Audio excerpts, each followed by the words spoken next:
오늘 우리에게 주신 하나님 말씀은 욥기 31장 4절에서 6절입니다. 구약성경 욥기 31장 4절에서 6절 791페이지입니다. 같이 읽습니다. 시작. 그가 내 길을 살피지 아니하시느냐? 내 걸음을 다 세지 아니하시느냐? 만일 내가 허위와 함께 동행하고 내 발이 속임수에 빨랐다면 하나님께서 나를 공평한 저울에 달아보시고 그가 나의 온전함을 아시기를 바라노라. 아멘. 오늘 새벽에 예비하신 하나님의 은혜가 우리 성도님들께 함께 하시기를 예수님 이름으로 축복합니다. 아멘. 욥은 지금 자신이 정직하게 살았다는 것을 얘기하고 있습니다. 단순히 자랑이 아닙니다. 정말 그렇게 산 겁니다. 욥은 정말 그렇게 살았기 때문에 하나님 앞에서, 사람들 앞에서 이렇게 말할 수 있는 겁니다. 4절을 다시 보시죠. 그가 내 길을 살피지 아니하시느냐? 내 걸음을 다 세지 아니하시느냐? 욥은 하나님이 다 지켜보고 계시고 자기 삶을 다 세보고 계신다는 그런 생각 속에 산 겁니다. 정말 하나님을 의식하며 살아온 겁니다. 머리털까지 다 세신 바 되신 하나님이 뭘 모르시겠습니까? 우리 하나님 다 아십니다. 그렇게 욥도 하나님을 의식하며 산 것인데, 그랬기 때문에 뜻하지 않은 고난을 당하니까 더 혼란스러웠던 겁니다. 너무나 하나님 생각하며 하나님 뜻대로 살려고 너무나 노력했기 때문에 자기가 고난받는 것에 대해서 더 혼란스러운 겁니다. 한편으로 하나님께 대한 서운한 마음도 있었습니다. 그런데 이런 과정을 거치면서 깨닫는 바가 있죠. 내 삶의 주인은 내가 아닌 거구나. 내 삶의 주권은 하나님께 있는 거구나. 그러면서 나를 낮추고 돌아보는 기회를 갖습니다. 그래서 유명한 고백하지 않습니까? 욥기 1장에서 고백합니다. 뭐라 합니까? 주신 이도 여호와시오, 거두신 이도 여호와시니 여호와 이름이 찬송을 받으실지니이다. 아멘. 이런 고백이 세상에 어디 있겠습니까? 성도님들, 이것이 우리의 고백되길 바랍니다. 하나님께서 내 걸음걸음 다 살펴보시고 지켜보신다는 것이 나에게 부담되는 것이 아닙니다. 그러니까 내가 더 안전한 겁니다. 그러니까 내가 더 평안한 길을 가는 겁니다. 우리 6절을 또 보시죠. 6절 말씀 제가 읽습니다. 하나님께서 나를 공평한 저울에 달아보시고 그가 나의 온전함을 아시기를 바라노라. 아멘. 사람을 속이지 않고 항상 정직하게 살았다는 것을 말하고 있습니다. 이렇게 말할 정도면 욥은 정말 그렇게 살아온 겁니다.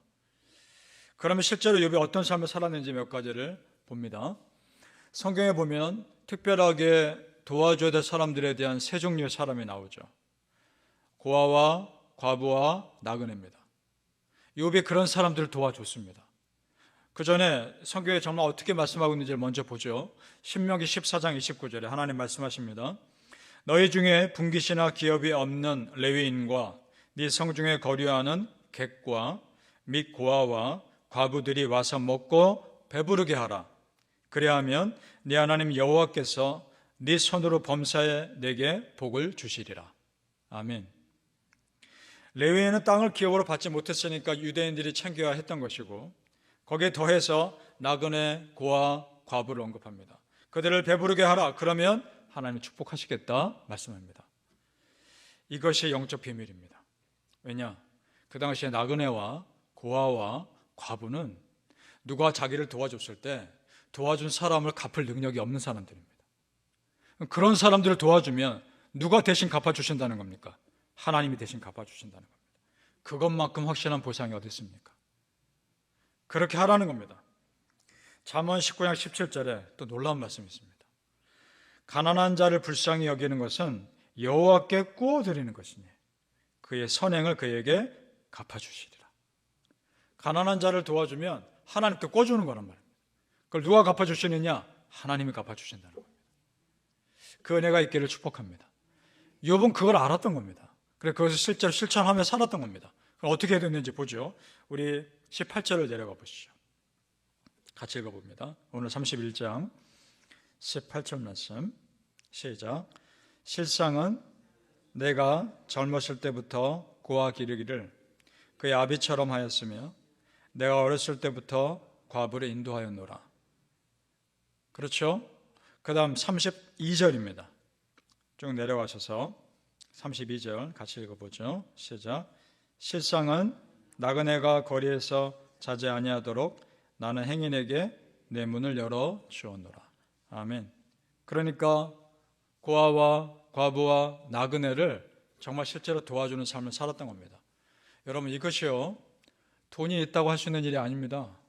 마음이 있어야 하는 겁니다. 그런 마음이 있었던 겁니다.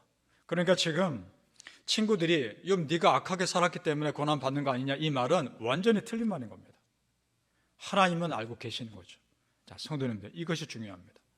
사람 몰라줘도 하나님이 내 사정 아시면 충분한 겁니다.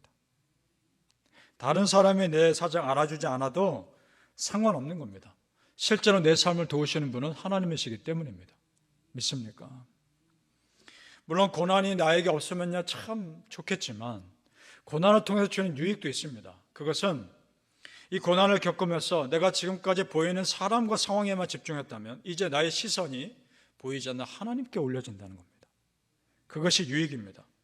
그래서 이전에 알지 못했던 새로운 은혜의 눈을 뜨게 되는 거죠. 그것이 은혜고 내 믿음이 성숙해가는 과정입니다. 믿습니까?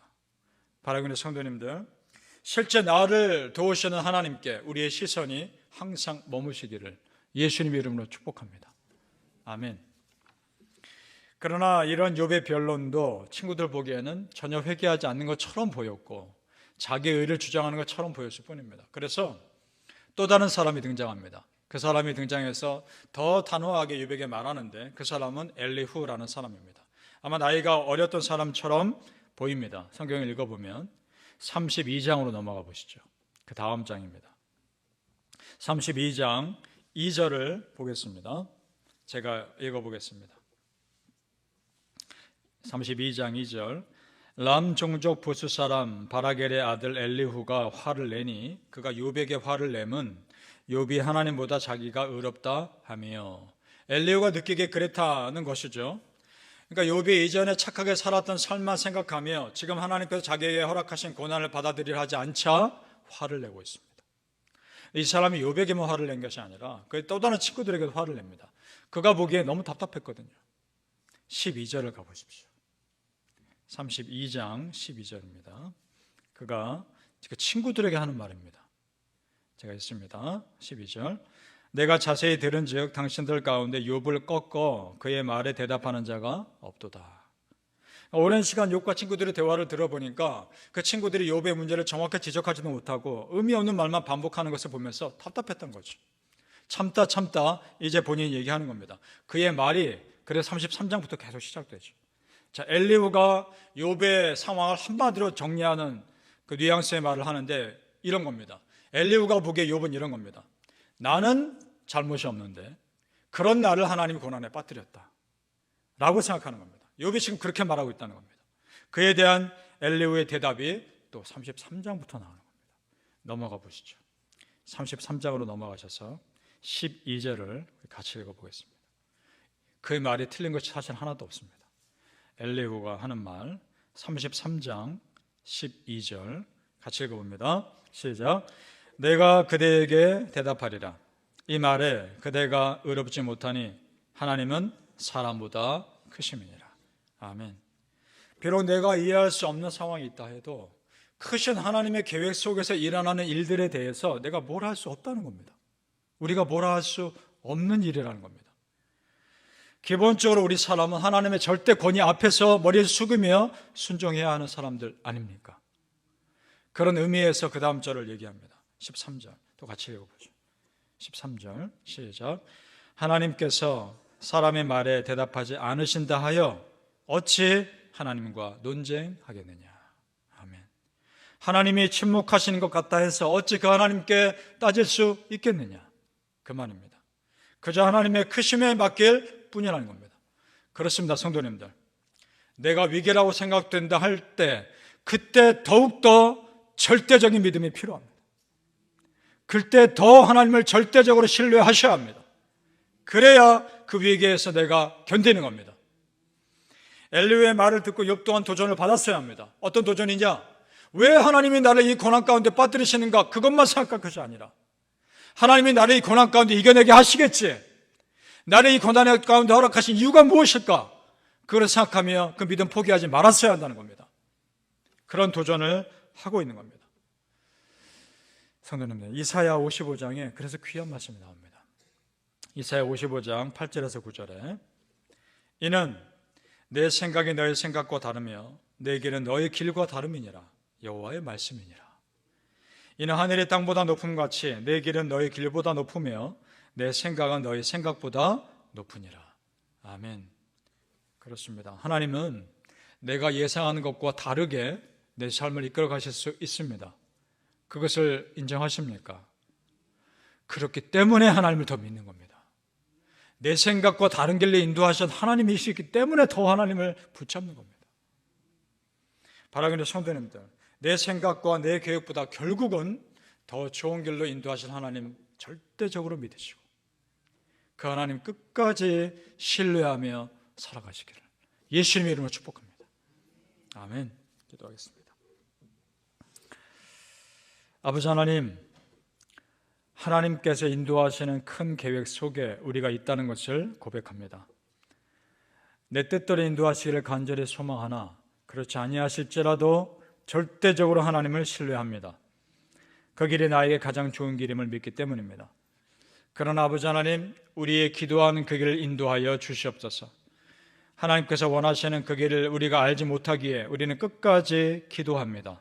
하나님, 그 기도를 포기하지 않게 하시고 이 상황 가운데 여기까지 나를 힘들게 하신 하나님의 고난만을 바라볼 것이 아니라 이 고난을 허락하신 하나님의 뜻을 깨닫게 도와주시고 반드시 지켜주실 하나님을 또한 바라보게 하여 주시옵소서.